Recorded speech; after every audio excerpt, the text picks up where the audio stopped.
Hi Jane, how are you? I'm fine, Stacey. How are you? And have you got some good questions for me again? I'm very well, thank you. And yes, we've got a few questions this week. Our first question is from Jane Whitaker, who asks, Yeah. how long should hay be soaked for to remove sugars for a fatty? Oh, right. Yes. Well, soaking hay certainly does reduce the calories, but recent research has suggested that we shouldn't be soaking it for more than 1 hour, and that directly before it's fed. So, because the sugar is quite a small molecule, that will come out quite quickly.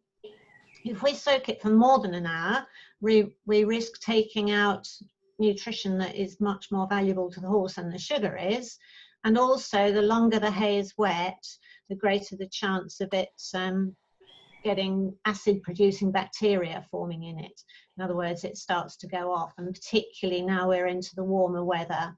Soak for 1 hour directly before you feed it. Don't have it sitting around wet for hours on end. So hopefully that will make the hay palatable but reduce the sugar. And of course, the best way is to have the hay analysed so that you can find out whether you need to have it soaked or not. Unfortunately, at the moment with COVID, the lab's closed, but going forward, that would probably be a better option. That's great advice. Thanks, Jane. Our next question is from Cindy Boardman, who asks, can you recommend a feed plan without any biotin? And that also helps a scurfy, itchy coat. Yeah, biotin is one of the B group vitamins, and in a normal healthy horse on a supportive diet, all these B group vitamins are made by the microbes in the hindgut. So because we don't use any artificial additives or anything in simple system feeds, no, we don't add biotin to any of our feeds. A horse with an itchy, scurfy coat probably needs a top up of omega-3. And the best way of doing that is with linseed. So any of our balancers that include linseed would be ideal for this itchy horse. Perfect. Thank you, Jane. Thank you. And our next question is from Rebecca Lloyd, who says, I want my 5-year-old 17-hand warm blood to have a bit more energy and stamina, but not to gain weight. So would like to try the red grass nuts. How much should I feed him to start with to gradually introduce them? He is 700 kilos. Yeah, he's a big boy, and at only 5, he's going to get bigger. So hope you've got a good set of steps to get on him.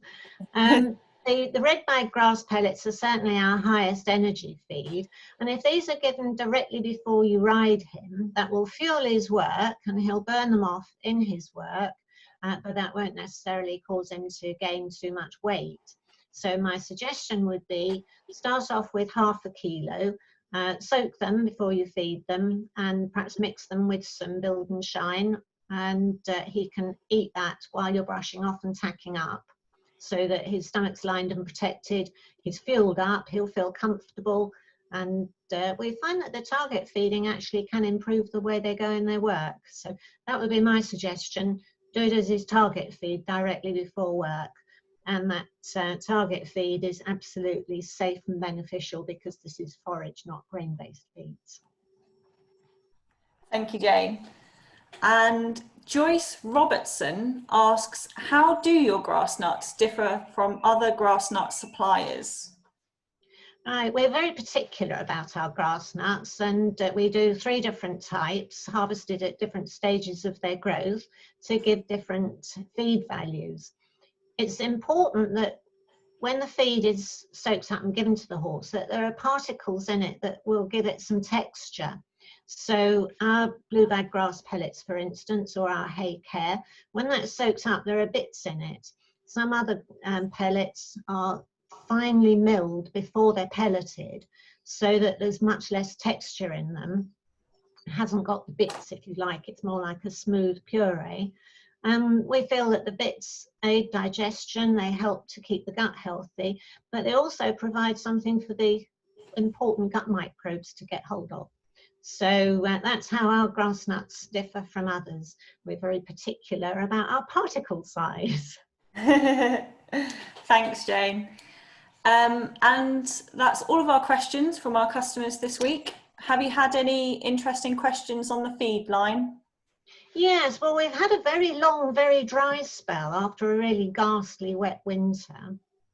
And the result is now that the grass really isn't growing much at all. It had a bit of a surge a few weeks ago when there was some rain, but the grass now isn't growing, but the horses are being turned out for much longer.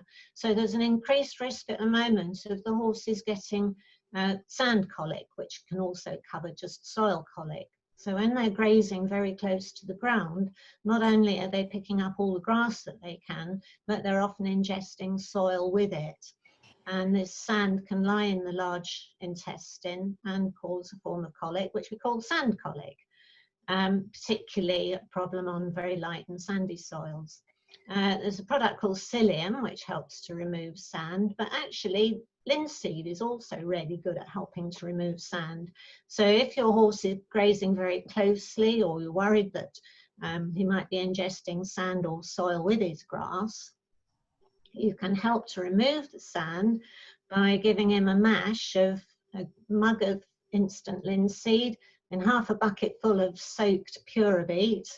And if he's had a sand colic, you can do that 3 times a day for 3 days. That will help clear out the sand. Or just give him a mash like that once a week to help keep him clear. But anything with linseed in it is going to help gloop the sand out of his large colon and carry it out. You can tell if your horse has been ingesting sand or soil by putting a handful of his droppings in a bucket of water. Give it a good swill round, and the sand will silt out to the bottom of the bucket. So you can pour off the water and the droppings, and if you see sand in the bottom or soil, you know your horse has been ingesting stuff that isn't really beneficial for him. Oh, that's great. Thanks, Jane. We better let you go because it sounds like your phone's ringing already. Sorry, I should have switched it off, shouldn't I? But it looks like Abby has picked it up. Oh, they were good questions. Thank you very much, Stacey. And No worries. yeah, will we answer more questions next week? Yep, we'll do this again next week. So if anyone has any questions, they can write them in the comments. Brilliant. Thanks, Stacey. No worries. Bye. Bye.